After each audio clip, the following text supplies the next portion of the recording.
Valsad, yes પિયુષભાઈ, વલસાડમાં જ છે. અને પારસી લોકોનો મેળો પણ ભરાય છે ઉદવાડા વલસાડ ખાતે જ. અને પારસી લોકો જે જગ્યાએ દર્શન કરવા જાય એ જગ્યાને શું કહેવામાં આવે છે સાહેબ? અગિયારી કહેવામાં આવે. શું કહેવામાં આવે? અગિયારી. મિત્રો અગિયારીની અંદર જે છે એ અત્યારે જેટલા લોકો લેક્ચર જોવે છે કે હું કોઈ પણ ગયા નથી, કારણ કે ભારતનું બંધારણ સંવિધાન એવી છૂટ આપે છે કે ભારતનો નાગરિક છે કોઈ પણ જગ્યાએ હરવા ફરવા જઈ શકે છે.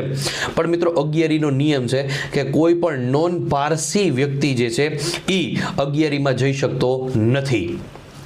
અને હા, એની અંદર એ પણ નિયમ છે કે જો અગિયારીની અંદર દર્શન કરવા જે છે એટલે કે પારસી લોકો સિવાય કોઈ પણ વ્યક્તિ જે છે એ અહીંયા જતા નથી. જો કોઈ વ્યક્તિ દાખલા તરીકે પારસીની કોઈ છોકરી બીજી કોઈ જ્ઞાતિ સાથે લગ્ન કરે છે તો એ દિવસથી એ પણ અગિયારીની અંદર આવી શકે નહીં. હવે હું પારસી છું, મેં કોઈ